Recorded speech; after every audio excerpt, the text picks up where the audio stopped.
Okay, the recording started. We'll start in another minute or so.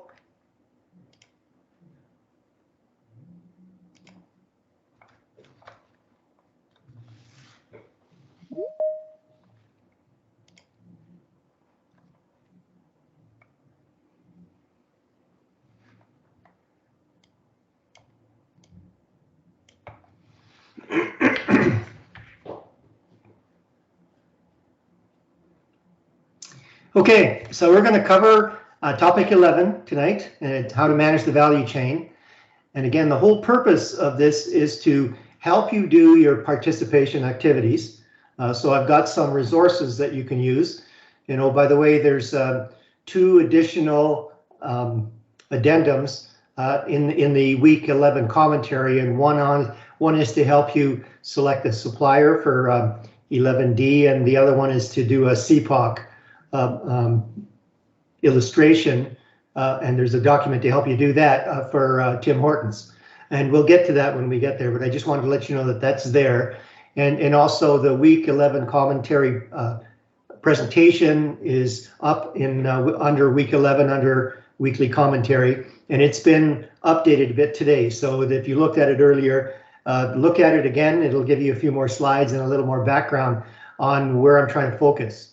And ultimately, what I'm focusing on is what's really important to study for test number 3. And you'll notice that I've got areas that are highlighted, and in some cases, some specifics that are highlighted. And so pay attention to those. And what the purpose of that is to get you to go back into the Blackboard overall slide deck that Professor Powers has created, along with the videos, and go through and find those areas that are of importance, okay, and study them as best as you can, and you should be in good shape. And again, the test number 3 is going to be similar to test number 1 and 2, and it'll be multiple choice questions. And what I'm going to do is I'm going to actually send a notice out for everyone talking about the date and time of the test. The registrar changed the schedule a bit, and I'll update that. And basically, your stream will be doing the test at 7 p.m. and then the day stream will be doing it early in the day. And that's because I want to be available for both areas to be able to do that test. And I'll be online and accessible by email, and I'll have the by email, because it'll be a little hard for video. Okay, so that's where I'm going to start. So any questions before I get started, you can unmute and ask a question.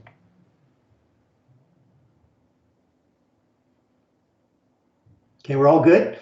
And again, I really appreciate the emoticons, you know, and maybe something you don't understand, give me a sad face, so I'll be able to kind of clarify, you know, what I've gone through. But, you know, whenever you ask a question or you give me some feedback, you know, it helps everyone in the class, right?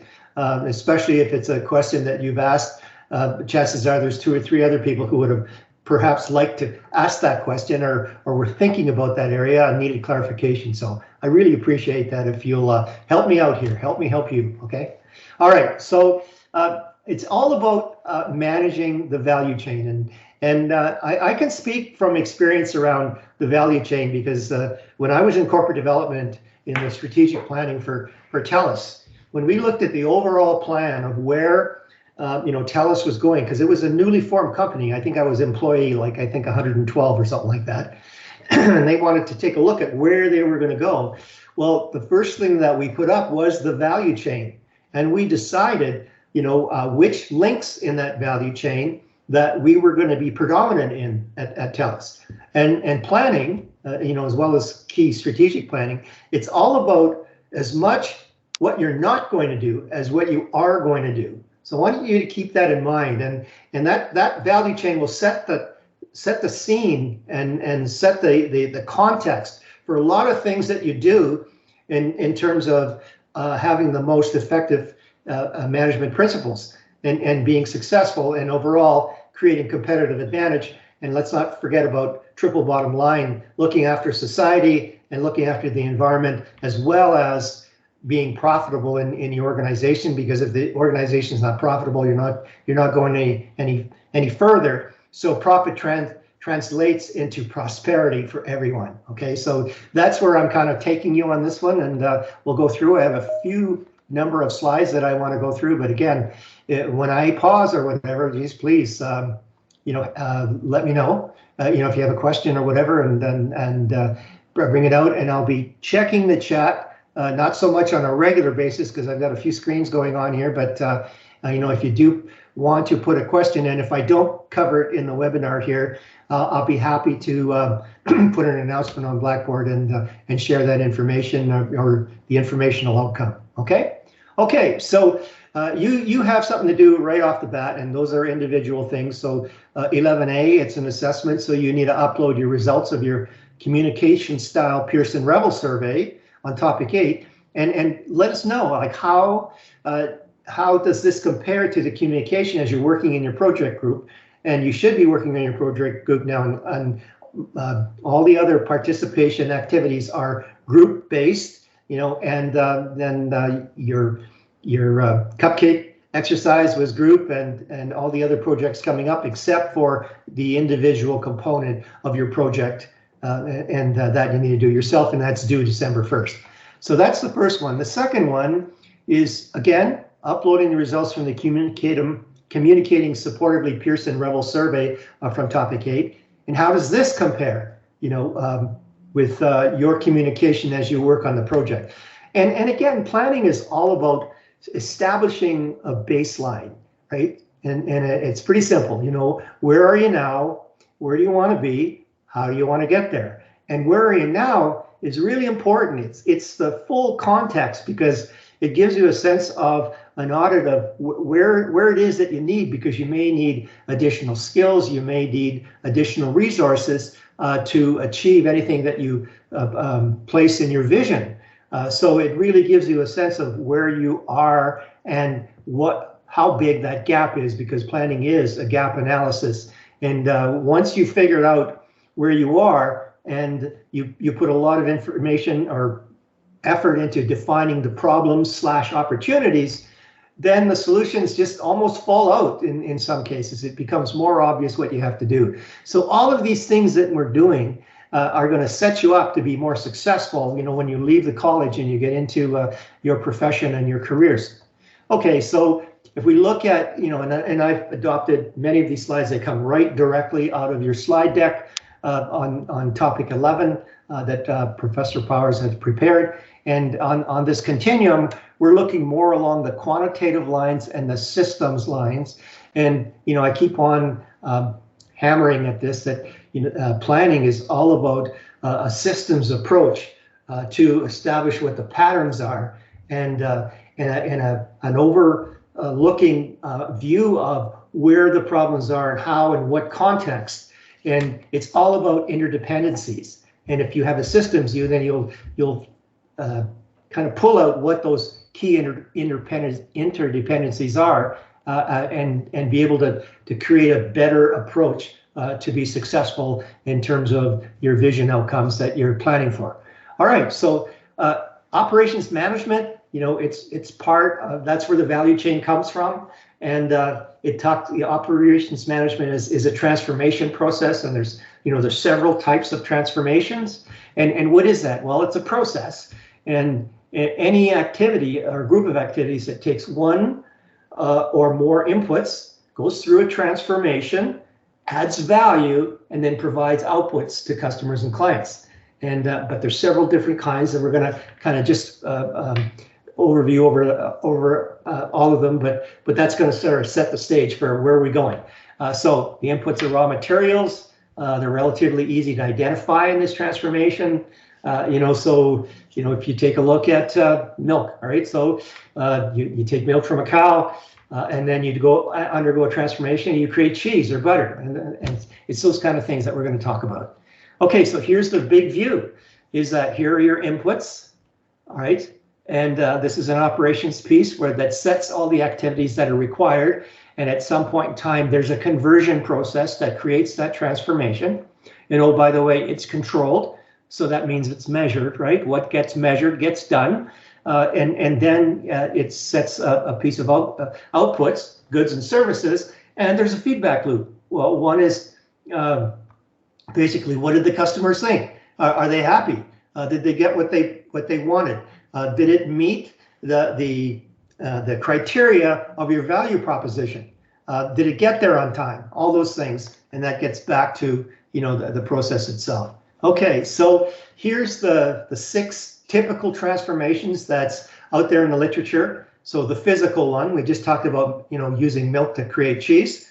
The locational one, in terms of shipping something, the logistics piece, where something will come from a manufacturer, go to a warehouse, get shipped to something, and then we're going to talk a little more about the exchange transformation, and that's important because we've highlighted a few things here in yellow, right? So the exchange process, and that's about retail. So essentially, the customer either goes online or comes to the store and provides money and information to the retailer, and then the retailer takes that information and takes that money and then exchanges that for a product or a service that the customer is looking for. That's a key transformation that is a big part of our economy. So that's really important. And then there's physiological transformations where healthcare, someone's sick, they go into a hospital,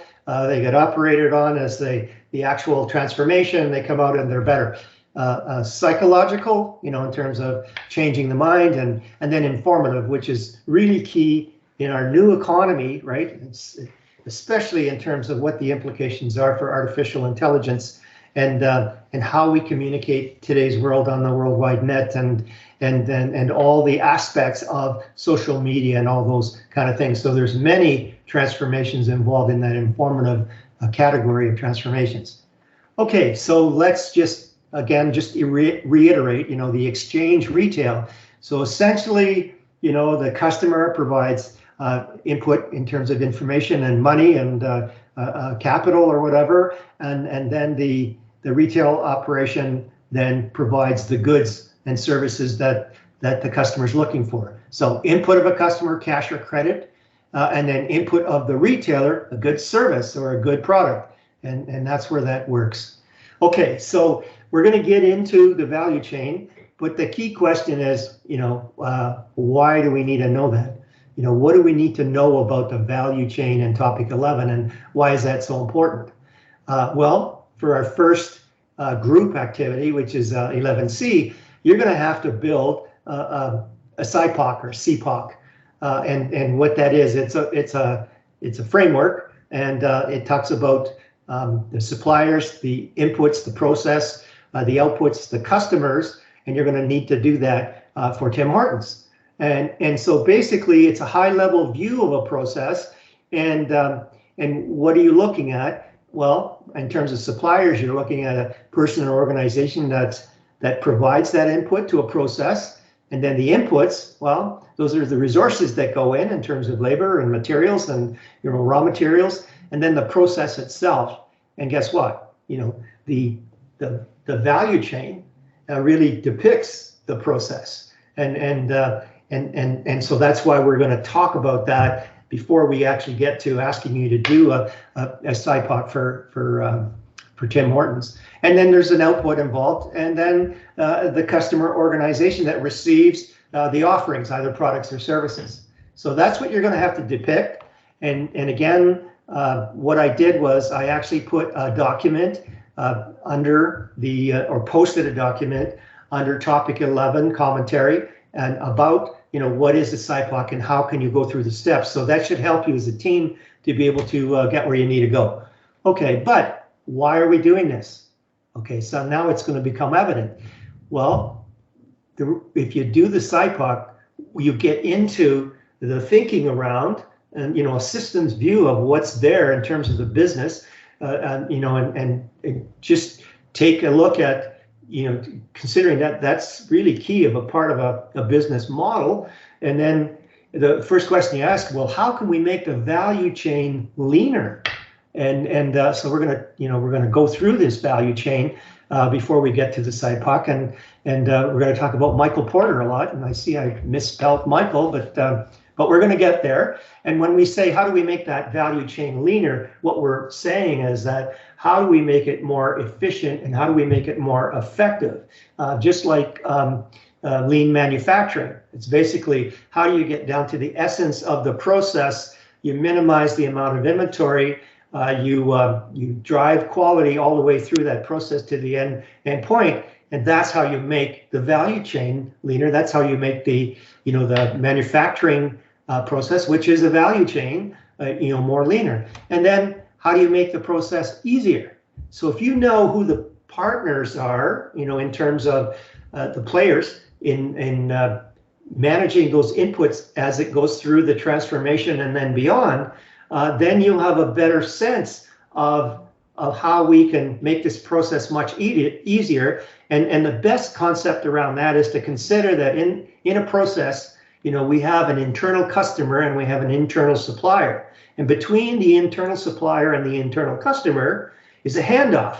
And what comes in that handoff are expectations. The internal customer has certain expectations that the internal supplier must provide. And we do that in terms of a service level agreement. And that's a typical instrument that we talk about in total quality management. So we'll bring that up again. And that's how we make this process easier for everyone going through. And then at the end of the day, how are we delivering a quality product to our customers? So if we manage that value chain or that transformation process to the best of our ability in terms of how we can make the process easier and make the value chain leaner, then the ultimate benefits are at the customer's end, where they get a great offering that has great value and they feel really good about it, and then they're loyal to you, they're really satisfied, and being loyal to you as a customer, that's money in the bank. And we get into this service profit chain in terms of they bring more business to your organization, your business grows, and then you take some of that profit and invest again in your value chain, which primarily are your employees that create that value chain or manage that value chain, and that's how it gets better. And then other questions like, how can we improve the way we manage our suppliers? Well, be it known, in the quality circles that suppliers have standards to meet. There's, again, a service level agreement between the supplier and the organization that's taking in that supply. And there's penalties and there's incentives and there's conditions and criteria. And that's what brings the level of quality and capability up and to produce a great offering. Okay, so are the suppliers delivering what we need? Well, that's specified in the criteria. Do we know the personas of our customers? And we talked about the ideal customer earlier on, and in terms of the demographics and their psychographics, so that we should have that value chain and how we add value catered to those ideal customers. And then are there any inefficiencies we can improve when creating our product? Well, that all comes about, when you lay out this SIPOC to see how this all comes together from a systems point of view. Okay, so let's just talk about the value chain now. So Michael Porter, he's created a lot of great, educational transformations over his time. And one of his outputs is, the Porter's value chain model. Another one is generic strategies, which they come together. These two play a good piece together because if you're working the Porter's value chain, and you'll see in a slide that I'm going to show you, if you understand whether you're going to be a low-cost producer, your value chain will go a certain way. If you understand that you want to differentiate your offerings, well, your value chain will go another way. And that's key. That's really key to understand that. And guess what? It's highlighted in yellow. So the value chain are internal activities to transform inputs. So these are links, in that chain. And then what they consist of, these are the primary activities. And understand that versus the support activities. Because you'll have, say, human resources management.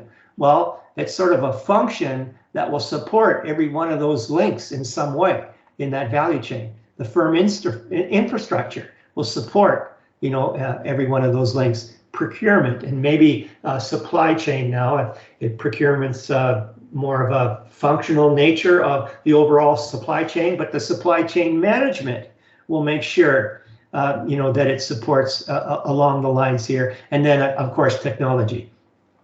So the stage at which raw materials are turned into a final product, you start here and then you end up. And what are you shooting for? You're shooting for competitive advantage that generates profit, right? Again, don't get too far away from triple bottom line, because you have to be socially responsible, like corporate social responsibility, and you have to look at the environment, and that people, planet, profit, which turns into prosperity for everyone, is your mantra as you're going forward, to be able to create sustainability, to be good ancestors, and to make sure that our generations to come, have the same, blessings and great things that we have today. Okay, so here's a little bit about Michael Porter, professor at Harvard. He's big on this competitive forces, and we've covered Porter's 5 forces. So you should understand what that is while you're going through this process. And it's the power of suppliers and the power of buyers and the power of substitutes and the others. So make sure that you understand that. And then we're going to talk about Porter's 4 generic strategies, and all this plays a big part in making sure that we create a SIPOC that is very useful and is very functional and is robust to be able to represent the organization that we want to do it for, and in this case, it'll be Tim Hortons. Okay, so the Porter's value chain is like, how does your organization create value? Value chain. And how do you change business inputs into business outputs in such a way that they have a greater value than the original cost of creating those outputs? So again, it's all about this value add in that transformation piece that you're creating throughout the value chain. And then and those kind of things. So I'll leave it at that one. But here, the more value an organization creates, the more profitable, and to be profitable as well, you need competitive advantage, because you need customers going to you, and it's likely to be. And when you provide more value to your customers, you build that competitive advantage. So that's what to think about. And then rather than looking at departments or counting cost types, Porter focuses on the systems, and that's why I keep on talking to you about knowing something about systems thinking and how inputs are changed into outputs, and then they're purchased by consumers. So this is common to all businesses, but then you get into the specifics of what your business in your industry is all about, to be able to make it customized to give you the greatest levels of success. Okay, so here's a more elaborate drawing of that. It's the same drawing I showed you earlier, but it looks prettier. But you can see here that competitive advantage is at the end of the process, and then the next arrow here would be profits, right? And then better quality of life in terms of triple bottom line and those kind of things, or a better society. So again, now you see the primary activities on the bottom, and you see the support activities on the top, and you should understand how this comes together. And like I said, it's common to all businesses. Okay, so we're getting into, well, how do you do this? And so the first step is, well, you identify those sub activities for each primary activity, and then as you're getting into it for your business, you would get into sub activities as well for each primary activity to see how that all comes together. And that direct activities, they create value by themselves, right? And then you get the compounded value by the end of the value chain, where the customer, receives the offering. It has it's a quality offering. It's taken care of all the value that got compounded in the transformation process as well, for that particular offering, and then everything's layered on in terms of the logistics to get it to the customer, which is all a layer of value that's placed on it throughout that value chain.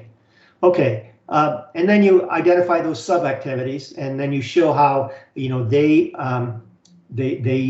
come into play, and then how identify the various value-creating sub-activities in your infrastructure and how they come into play to add their portion of the values. And then you identify those links, how they all connected, and then you look for opportunities now, because now you see it. You see the whole process together, and it's mapped out. And now you can get into the internal customer, internal supplier aspects of how can you improve each one of those links and their connections.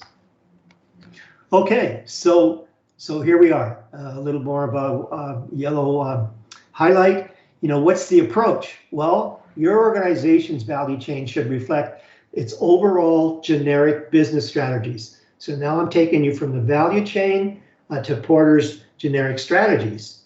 And this is key.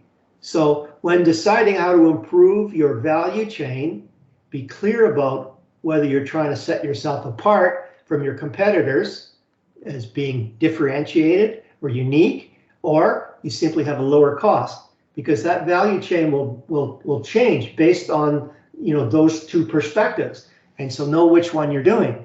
And then here's where we bring in the 4 generic strategies, and we're just talking about two of them because the other 2 are supportive. So let me say that. Okay, so there's cost advantage, which is lowest cost provider, and then there's cost advantage, focused cost advantage, meaning that you'll focus on a specific market segment using the cost advantage strategy. And then there's differentiation advantage, and that's where you try to be unique. And then there's focused differentiation advantage, when you're looking at a specific target market or market segment. And just a little thing about the focused cost advantage and the focused differentiation advantage, you're almost like a boutique player in that area. But the thing is, it's a smaller universe of customers, being focused, meaning, a smaller segment. And there's risk involved in a smaller segment of customer universe, because if they change their preferences, then, you're not going to be successful. So that's the difference. But again, just remember that when you look at creating this value chain, are you going to be the lowest cost provider, or are you going to differentiate in a way that you're so unique that people will go to your offering because they can't get it anywhere else? They can't get that value for what they're paying anywhere else. Okay, so again, what are the steps? Well, you go through these steps that we talked about for each one, and go from there. All right, so you use Porter's value chain as a useful strategic management tool. And then what are you doing? You're breaking down the organization's activities and taking it there. And then there's different parts of businesses, and some are called knowledge intensive firms. So they're a service-based organization. And then we just want to use that as an example to show you, all right, they solve complex problems, they provide solutions, but what's in that they have? Well, they have human capital and expertise. So clear core competencies that are knowledge intensive, and they have few organizational processes because they're key professionals that help maybe organizations do certain things, and they create that market value through the knowledge that they have and the depth of knowledge and how they source that knowledge unique to anybody else. And all that brings in together as innovation and initiative and competence building. And I keep on talking about core competencies. So that's what you need to know about these KIFs. And again, if you take a look at their value chain, you can see that it's somewhat similar but very unique in terms of the primary activities and then the support activities, and how they do that. And it's all about, competitive advantage, performance outcomes, which turn into profit, which turn into quality of life for customers, those other things. So that's how this piece comes together. Okay, So how do you improve the value chain? So now we're getting into, I'm taking you into the quality aspects of improving the quality chain. So we talk about quality assurance. And what is that? Well, that's preventing defects before they happen. And so that's, it's part of, building in quality so that you don't have to do inspections after, after the product comes out of the process, and it's almost like too late or more costly to make a change. And then we're going to talk about lean manufacturing, because we did intonate that this SIPOC will allow you to do leaning of the value chain. Lean manufacturing, well, that's leaning of the manufacturing value chain. And how do you achieve that? Well, it's through minimizing waste, maximizing productivity, and in order to maximize the overall value for the end customer. And then supply chain management, and that's a key piece. I mean, 20 years ago, it was companies competing against companies. Now it's supply chains competing against supply chains. So Alibaba is competing against Amazon, is competing against Shopify, and they're a virtual corporation because it's collaboration and coordination of all those components that come together, and that's going to introduce us to enterprise resource planning at the end of this webinar, to show you how that can be done, through software and software platforms. All right, so that's that piece. So let's talk about total quality management. When you look at that value chain, you should always be improving it, and that leads into continuous improvement that's taught in total quality management, and better known as Kaizen. And then how do you get that continuous improvement? It's through empowered employees. And again, I'm talking about the service profit chain again as well, right? You're investing in your employees to create more value for the customer, and it's that focus on that customer that creates customer satisfaction, that leads to customer loyalty, and that's where total quality management will take you to. So let me talk to you about one of the 6 pioneers of quality, William Edward Demings. And matter of fact, he was prominent during World War II in the U.S. and helped the U.S. build that military machine in terms of manufacturing war equipment. But after the war, it went a little stale, and they weren't as eager to listen to him, and Edward Demings went to Japan, and that's how Japan got so prominent in the 70s, 80s, and 90s, where they led the world because of quality, and their products and services were far beyond what other nations could do, to the point where the U.S. thought that that Edward Deming was a traitor. He got the Order of Japan for doing that. But he's the father of quality management, and this is the piece that's really key. All right, let's start with this one. His premise, and it's proven. If you focus on quality, well, quality goes up and costs will fall. So you not only have a better mousetrap, but it's cheaper to produce, and it has the most value for the customer. And then if you just focus on cost, well, costs still go up and quality goes down. If that's your only focus is on cost, you're not innovative. You're not into continually improving something where you're adding value through the quality dimension. Okay, so I'm not going to go through these points, but Deming has these 14 points. They're famous. They're all over the internet. But take a look at that. But look at this: key, purpose, right? Adopt a new philosophy. Cease the dependence on mass inspection, and you go to quality assurance. Build the quality in instead of trying to fix it on the way out. End practice of awarding business on the basis of price tag. You're not always best if you're the cheapest supplier, but if you can create the most value for customer, then you're doing something. Find the problems. Institute modern methods for training on the job. The responsibilities of you people, right, as managers, changes from quantity to quality, and we're going to talk about transformational change a little bit in this webinar. And then drive out the fear so that everyone may work effectively for the company. break down the barriers between departments, and on and on. So I really recommend that you go through this. So Demi came up with the PDSA, excuse me.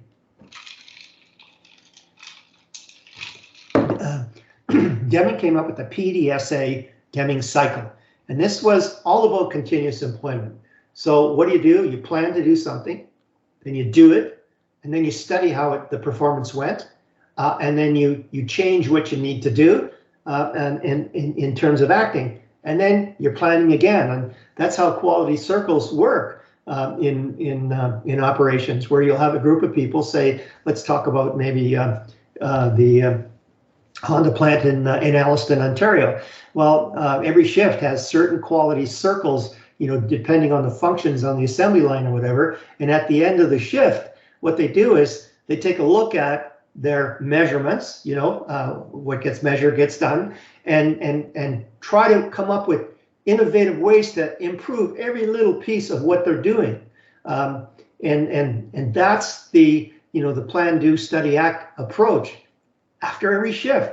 And it got sort of Reader's Digest changed in the overall universe out there in the internet, and you'll see it as plan, do, check, act, PDCA. But PDSA, PDCA, same thing, and ultimately, it's about problem solving and quality improvement methods for continuous improvement. So you're always looking at how do we make this better, right? And then just looking at in terms of continuous improvement and TQM, what are the 8 wastes in lean manufacturing? You want to improve the process, you want to improve the quality. Well, overproduction, unnecessary inventory, waiting, unnecessary transportation, overprocessing, inefficient work methods, producing defective products, underutilization of employee knowledge and skills. That empowerment of employees really comes in handy. So these are really good areas to be able to start looking at things going forward. And one of the key things, and I've been on this kick a long time, it's because of the statistic. I mean, inventory costs into unit costs of production and offering, especially manufacturing, can take up to 35 to 65% of the costs. And so that's money that could be, and most of it is well, it's on all sides of the process, but work in process inventory, final inventory, raw material inventory, and that's the reason for just in time. But that's all working capital. That means that's money that could go for better returns, or profitability, to returns back to the shareholder. It could go to reinvesting into innovation, and you're losing that because the inventory is kind of a buffer. And so there's a great analogy in this slide, and you take a look at, if the water level, the inventory level is really high, you don't have to worry about the big rocks below, okay? So if you want to find out what's going wrong, what you do is you start dropping the level of the water or dropping the level of the inventory, and all of a sudden you'll see these problems will start to surface, because sometimes they use work in process inventory to have maybe 2 machines keep up with the 3 machines downstream, and they'll use inventory because they don't have the right capacity, or there's a problem in making these machines work better. So you bring down that inventory, and all of a sudden you say, those 2 machines, there's a problem. Let's fix that. Then we don't need this additional inventory to perk up the the output in that function. So that's what you need to do. So what you'll do is then you get to an optimum level of inventory where you can still right that boat, and you're not hitting into anything in the water in terms of rocks. Okay, so now we're going to start talking about producing this SIPOC for Tim Hortons, and that's and it's a group activity. And essentially, what I'm looking for is a diagram, so we don't have to do a major report or anything. But I'd like you to do it as comprehensive as you can. And if you go back to why do you do this, kind of go in there and see what you can figure out to be able to give a really good impression or a representation of this SIPOC. So what you're looking at then is you're looking at this process, but from the perspectives of the suppliers, of the inputs, of the process itself, the outputs, who are your customers and what are the requirements. So I want you to do this for Tim Hortons. And oh, by the way, let me just leave this here and see if I can find it now. Let me see.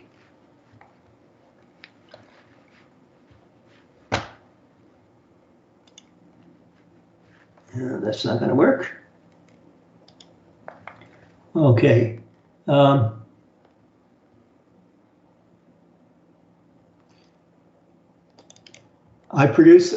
put this document, I posted it under commentary 11 to kind of give you a step-by-step way of going through this thing on producing it. Okay. What's it used for? How to get through it. What are the steps? And hopefully that will help you get to where you need to go. Okay. So that's the first part.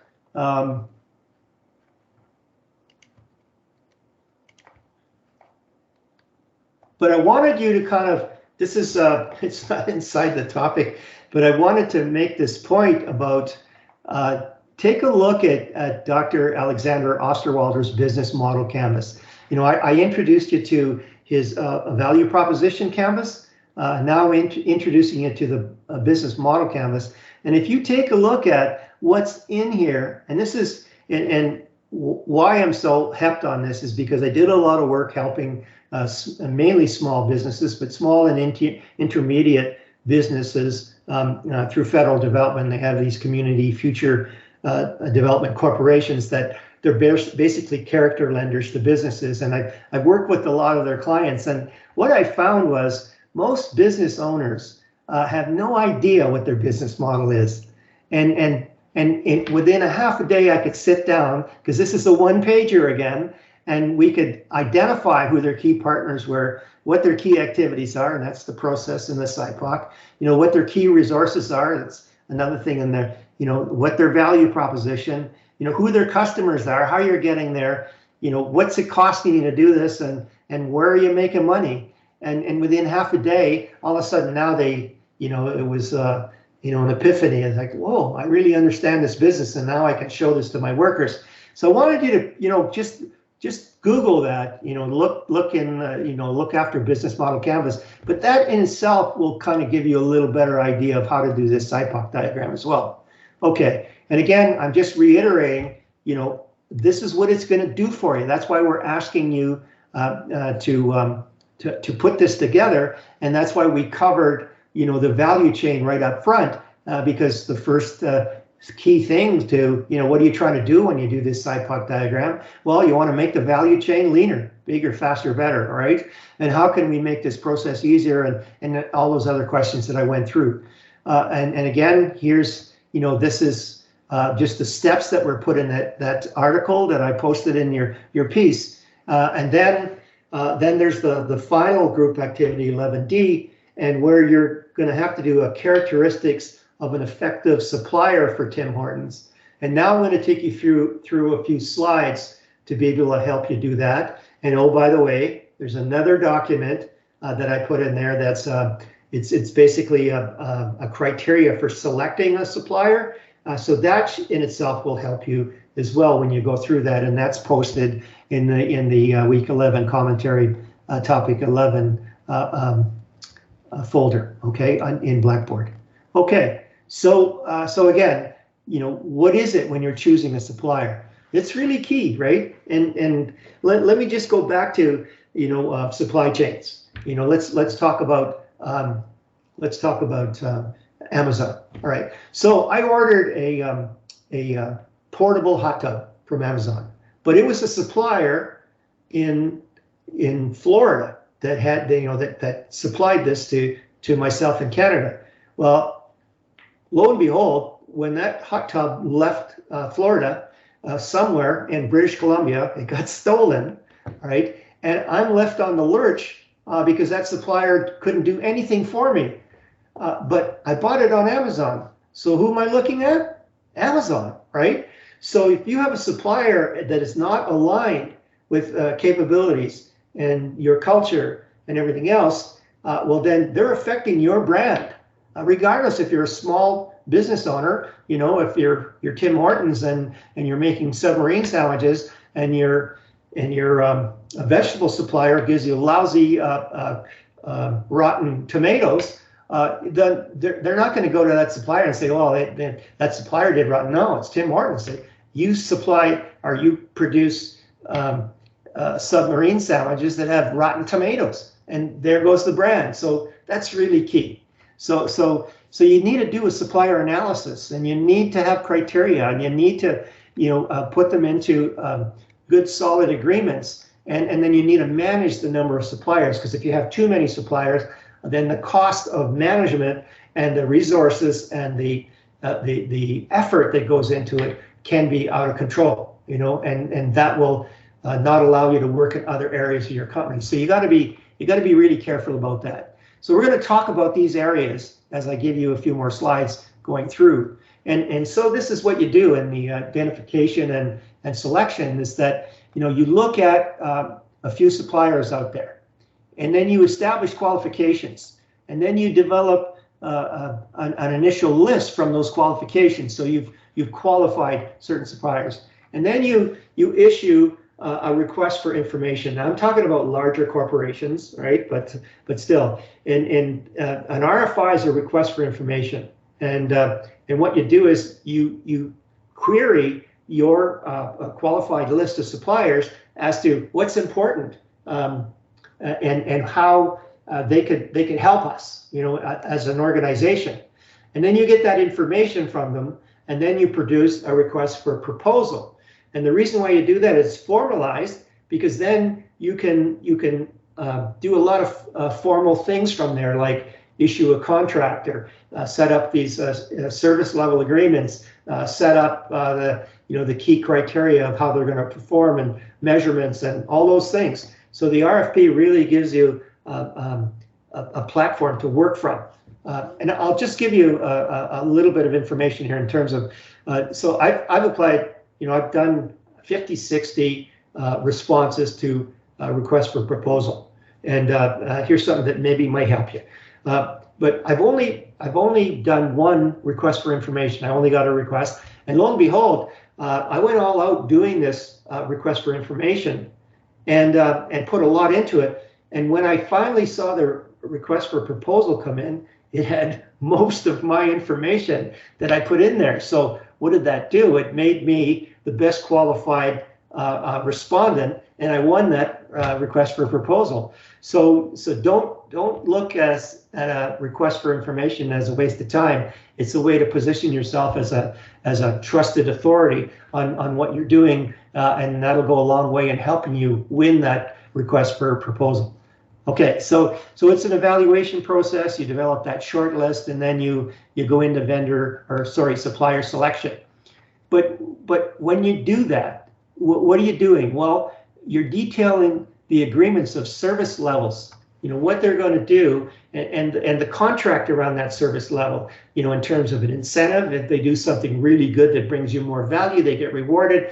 If they don't meet the standards, then they get penalized, and then at some point in time, maybe if they do that enough times, you replace them, right? And then they talk about the customized service that they're going to do for you, and you look at a long-term contract. Now that depends on the business that you're in and whatever, but that could be a 12-month contract to a 5-year contract. But you explore the shared interest in the key objectives. So this is a win-win, and you're getting to see that that you're going to be successful together with your suppliers. And then what kind of customized service are they going to do for you, and ultimately what results for the customer. And again, you look at a an NDA, whatever it's called. It protects your information. And when you do that NDA, non-disclosure agreement, and what you do then is you exchange like key competitive confidential information so that you can really get to understand what you can do with that supplier. And that allows both parties to be free and sharing information and not worrying about where it's going to go later on. Okay, but here's the thing, is that when you get to that ultimate agreement, well, you need qualified people to really help you make sure that that's the agreement that you need. So you're going to have, well, maybe it's just yourself as the senior management, but legal staff or a lawyer to help you do that. You're going to need a finance staff or a really good accountant that knows how to put this together to lock in that supplier. Technical staff to understand, what the technical implications are of getting that, that supplier's output, and then an end user or two in there to understand that, hey, yeah, this is what I'm really looking for as a customer, right? So that's where that's going. Okay, and then you establish this criteria, the qualifications: price, location, what kind of experience they should have, what kind of culture that they need to deal with you, what kind of reputation they have, so that you're not going to risk any kind of reputational or brand damage because of them, how they make decisions, what kind of expertise that they have, which translates into core competencies. And we all know that core competencies, with the right people and the right processes, create competitive advantage. That's key.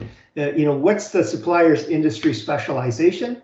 And then what do they know about that industry and business that you're bringing them into, so that they can be a great service to you, like understanding what the hidden dangers are, or what the challenges are, or what the competition's like, and how to protect yourself against the competition, those kind of things.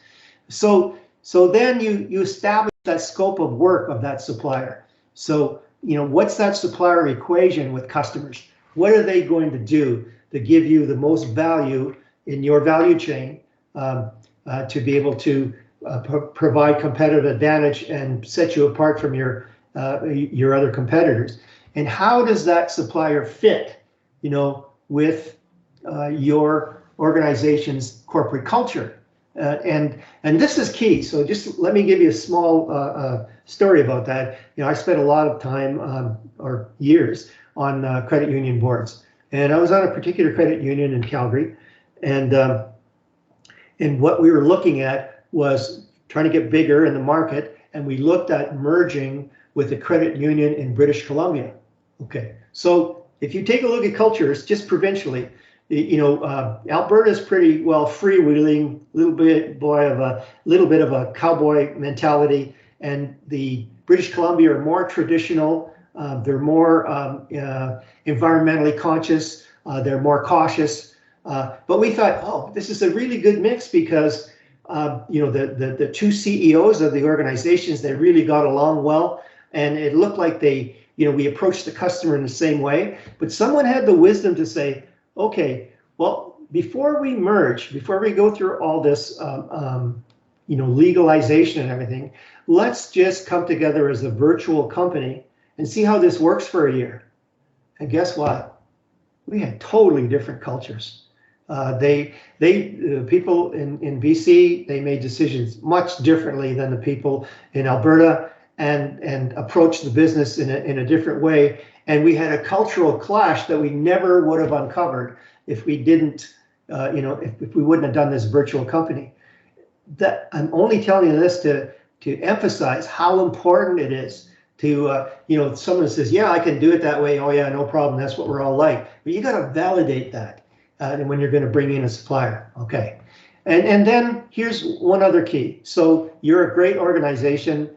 You have these plans to grow your business, possibly maybe export, expand, whatever, and you bring on a supplier. Well, you need to understand if that supplier is capable to keep up with you. Can they scale up alongside with you? Do they have the resources to be able to do that? Do they have the track record of showing that they've grown, and so that you're confident that this partnership could last many years? And that's another key thing to worry about.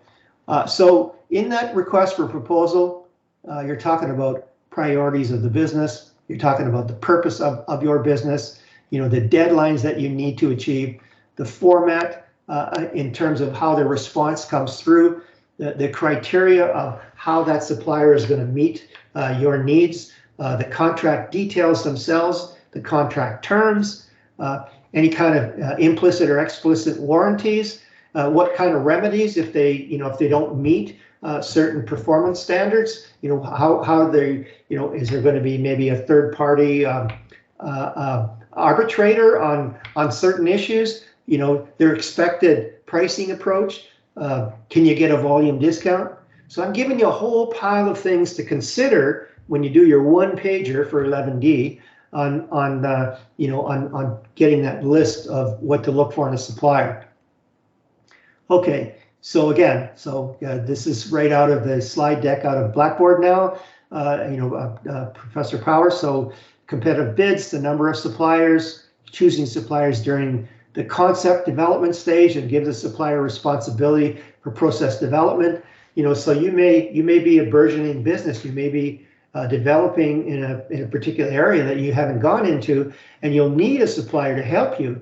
And here's a great opportunity to evaluate how they're going to work with you, and then know if you're going to maybe finally get into a long-term agreement with them to have them as a partner. And there's various approaches to the supplier. Sometimes they're just transactional, and what that means is transactional is that it's just a price thing. And so you take Harley-Davidson. Harley-Davidson, I'm sure they don't have a strategic supplier for nuts and bolts. They probably go out on the web and actually go to a bid exchange to buy nuts and bolts. And that supplier could be a different supplier every month.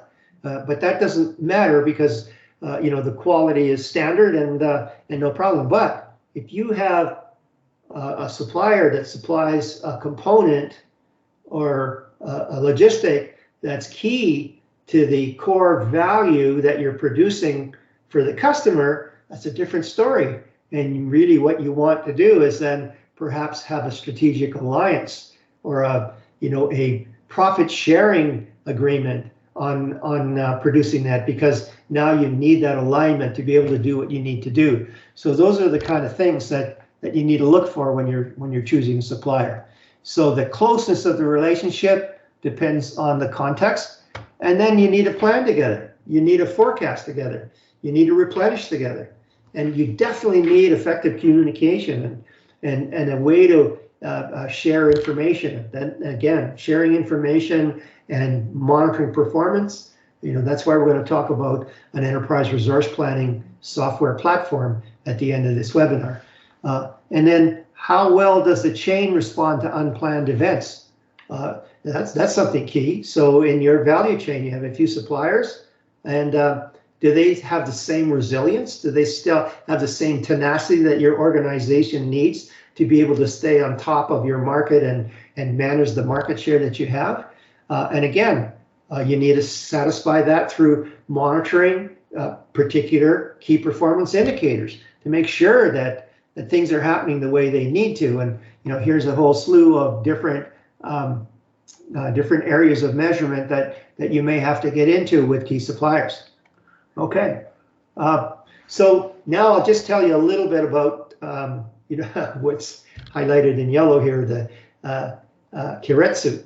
And that's a Japanese production system, so to speak, that was, it came out of Japan and now it's being emulated. But what is that? It's essentially a network. It's a business network. I don't want to, let me just skip the slides. So here you are. It's a Japanese term referring to a business network made up of different companies, including manufacturers, supply chain partners, distributors, and occasionally financiers. And you can see that it's totally come together, and basically it's a virtual corporation. And guess what? You need software to manage that, because you want a real-time view of what's going on with all the partners, right? And that, again, that's why we're going to talk about ERP at the end of this webinar. But having said that, let me just digress just a little bit and talk about, when you choose to use a supplier and when you don't. All right. So when you choose to use a supplier, let's call that outsourcing. But when you choose to do something internally, that's insourcing. And a lot of the dialogue that goes on in production operations management, they talk about a make or buy. So if you're making it, it's insourcing. If you're buying it, it's outsourcing. So what is outsourcing? So it's hiring a party outside of the company to perform part of the value chain process. And it may be, maybe a component module that you bring into your manufacturing. It may be offering logistics, getting your product service to market. It may be, IT function that is pretty specialized, and you may outsource that to, some organization in India, or a part of a manufacturing process, and that's key. So what you never outsource is your core competency. How many times have I said that this year? But here's the thing: is that if you outsize what's involved in your competitive advantage as a core competency, if you're outsourcing that, what are you doing? You're training somebody to compete with you in the future. And so if you take a look at Apple, I mean, Apple has their marketing is the core competence, and their design is the core competence. They handle all that in California, but everything else is done through Foxconn, Foxconn, out of China. They do the logistics. They do the part of the retail framework, all those other things. They do the manufacturing, right? But they don't do the design, and they do not do the marketing, right? So that's what that's all about.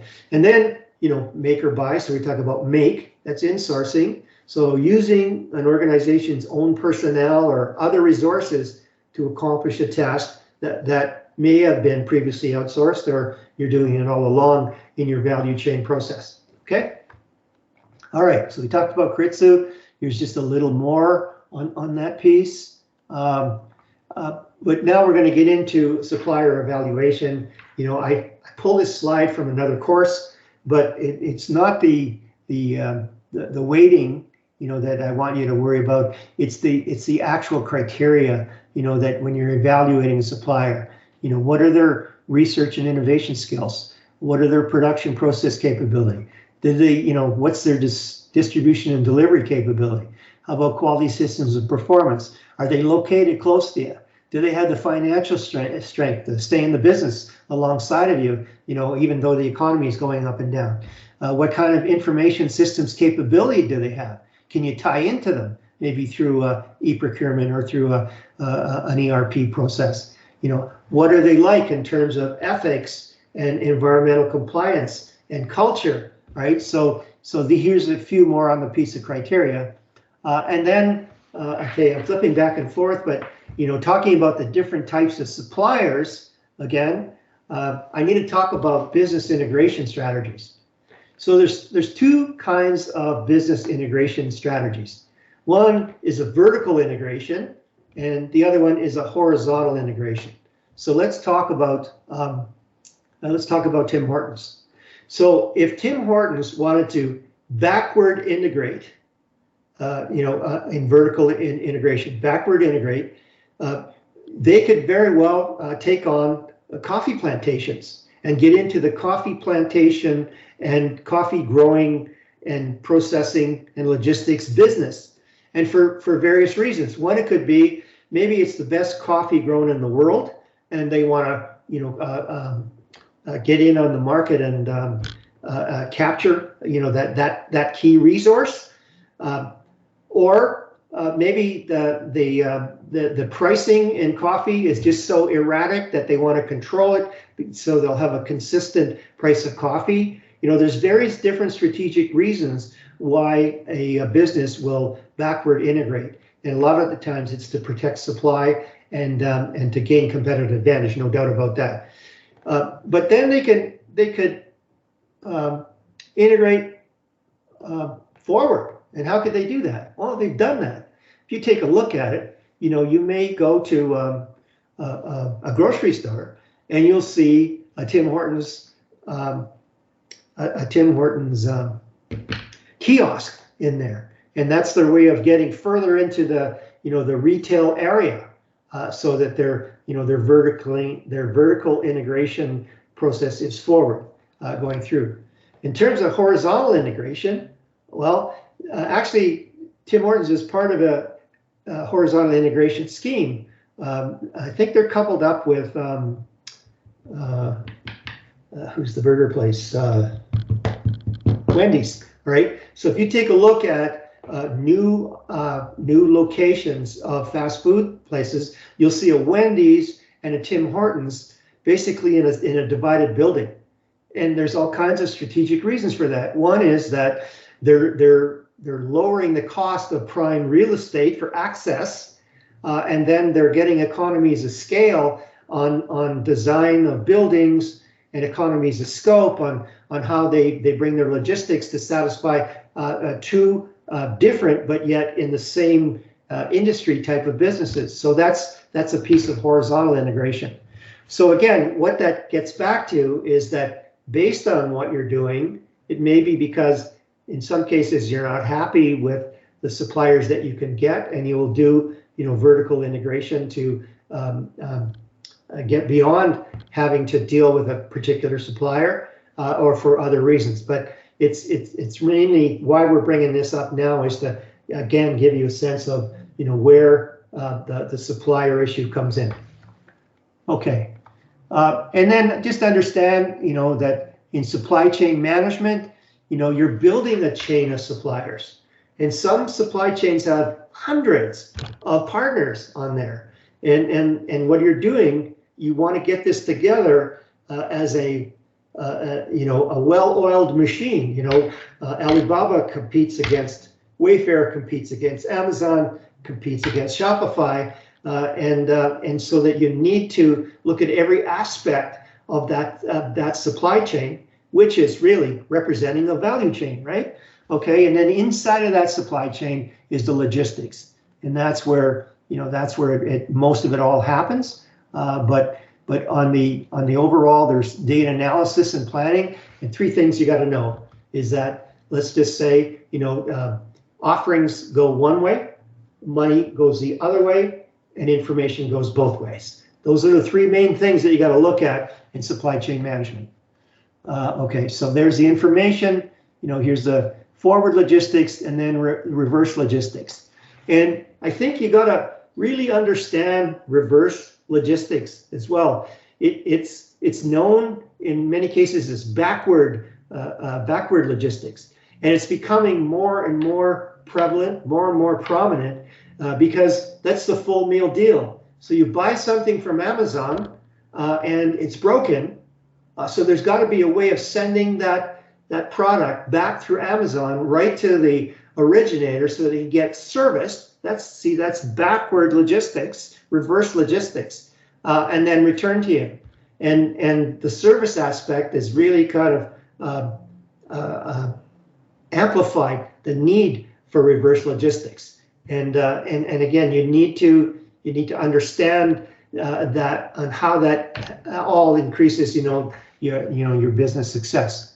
Okay, so here's just a little bit more about reverse logistics, and you can see that the consumer will buy something, but now they'll have a defective return or excess products return or seasonal returns or whatever, and they have to fix or refurbish, and then it all has to get back. So it's not just one way anymore. So backward logistics is really important. Okay, talked about that. Here's some important activities around the supply chain management in terms of transportation vendors, credit and cash transfers, all those pieces. So you need to go through that piece. But now we're going to talk about the last segment in this webinar, and it's about the technology in supply chain management. And again, we talked about we went from value chain to supply chain, which is now the manifestation of a value chain to get to the customer, and now we're putting a layer of technology on that.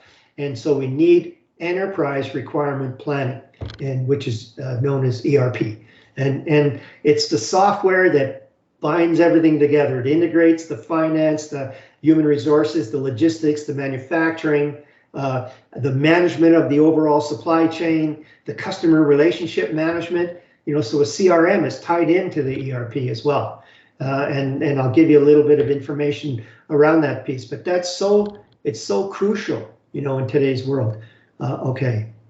Electronic data interchange. That's a sort of a slim, a slim channel to be able to communicate with the players. And then this other slide talks about radio frequency identification. That's something you should know about, RFIDs, because RFIDs are getting cheaper and cheaper and cheaper, and they're getting more and more functional in terms of,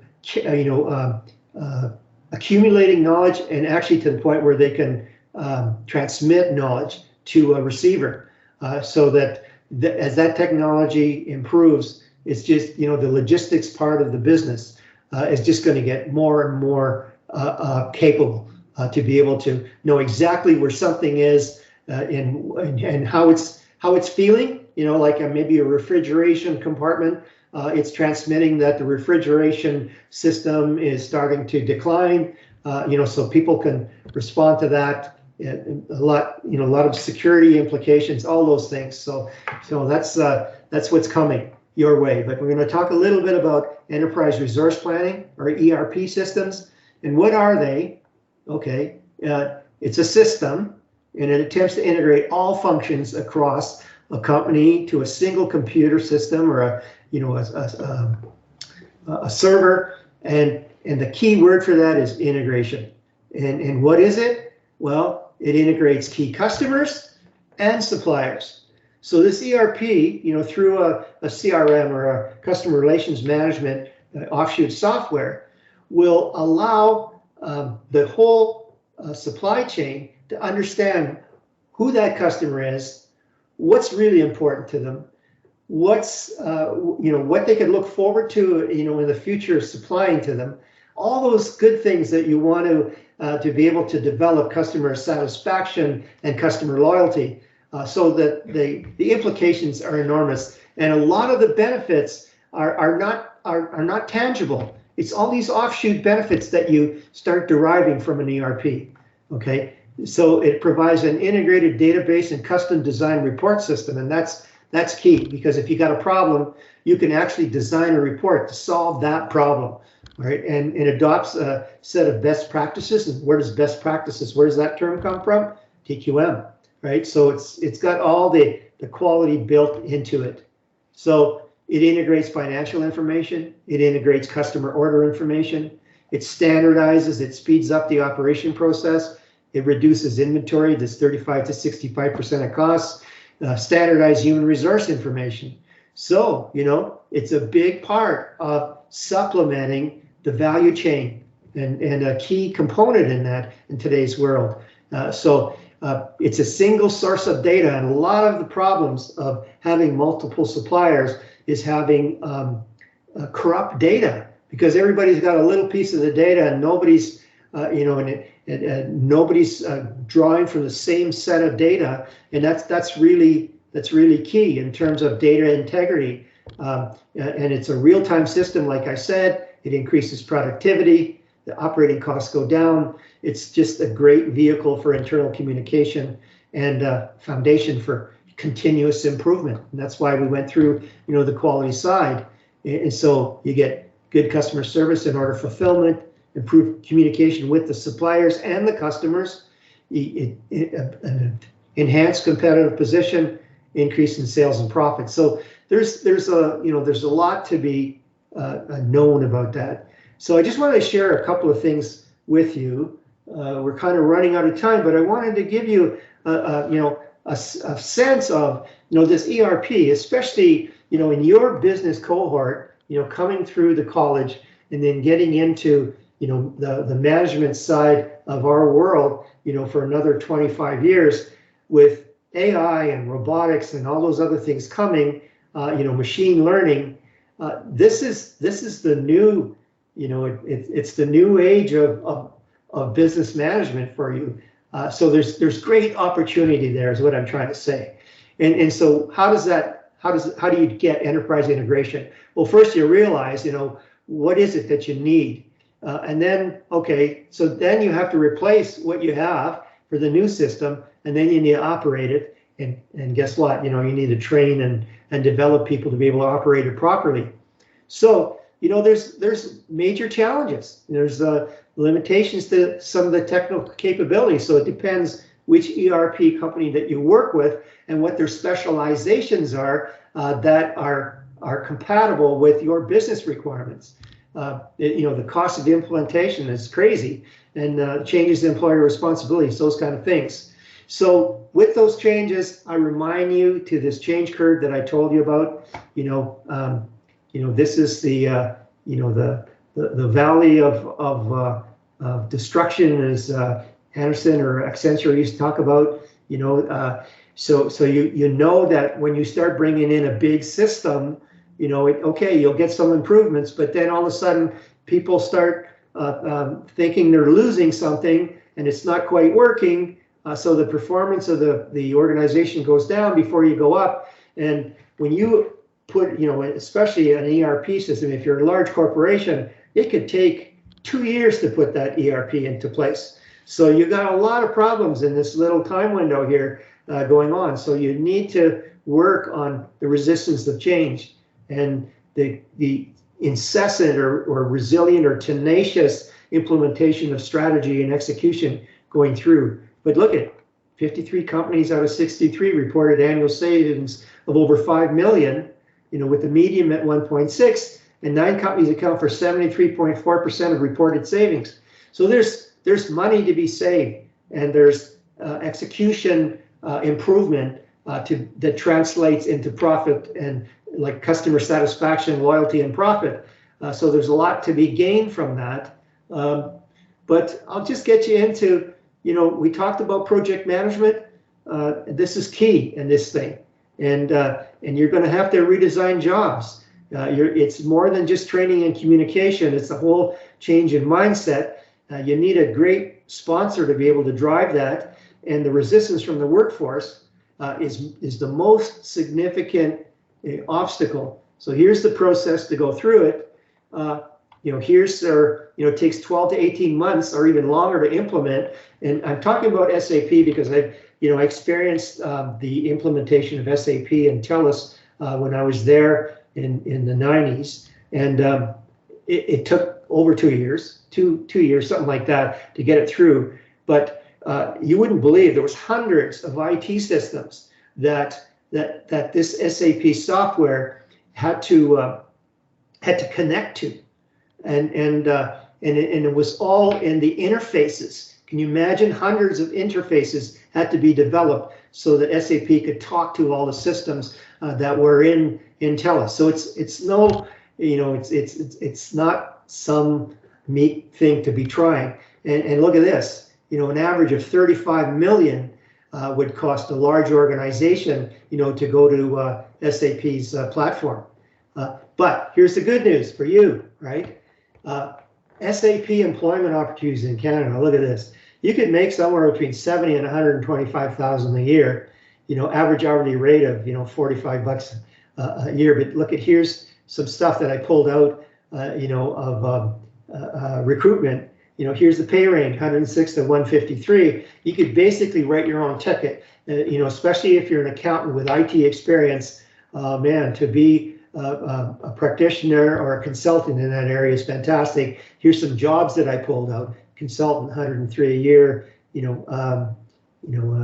consultant. Yeah, so, there's some good things to know. But here, just remind yourself, John Cotter is probably the guru in change. He's got an 8-step process. So if you get involved in one of these large ERP transformations, you'll go through these 8 steps and be mindful of this. This isn't on the test. It's just to give you some information. And then organizations centralize support groups within their IT departments to do that. And where's it going? Well, web-based and wireless ERPs, adoption of easy to install ERPs. Some cases you could rent the service. You don't even have to buy it anymore, depending on how large you are. So there's a lot there to understand. So that takes me to the end of the webinar, and I'm hoping that I focused enough on the key areas that you need to study for test number 3. And oh, by the way, in 2 weeks, I'll send out 2 weeks before the test, I'm going to send out a notice giving you all the details of what the test is going to be, and what time, what date, and the conditions around that, and that'll be coming. Okay, and again, I ask you to test, your browser and all these things that you need to do to be able to do the same kind of test that you did in test 1 and test number 2. Okay, so if you have any questions, email me. I'll send the reply on the announcements on Blackboard. If it's something that I know is going to help your colleagues, and we'll go from there. So any questions at all? Any questions? Okay, the recording should come up in another couple of hours. I'm still marking away so that your pair assignment, or whatever, the cupcake assignment, I finished my other class in that marking, so I start on that tomorrow. So you should start seeing, your group marks come out to go from there. It's been pretty encouraging. I saw some really good work, from what I've marked to date. And again, I'll leave you with one thing. All right, I talked about what did I talk about? RFPs, requests for proposals. And just think about this as an aspect, that when you're doing assignments, you should be practicing for, applying, to be rewarded in an RFP.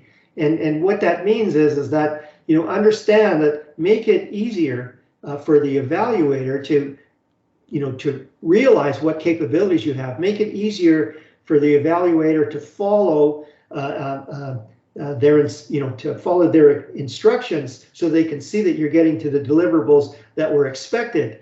And if you apply to an RFP and you don't have the format that they requested for, it just stops right there. Nobody even looks at it. They put it aside and they work with who's conformed to what's going on. So think of it that way, that when you're doing assignments, you're really rehearsing for when you leave the college, and you'll be able to bring value to any organization that you either create or work for. So I'll leave that thought with you, okay? Okay, so if there's no questions, we'll shut this down. I'll put the recording on my YouTube channel as well, so you can access it there, and we'll go from there, okay? Take care. Thank you, sir. All right, you're welcome. Thank you, sir. Good evening. You're welcome. Have a good night. All right, good night.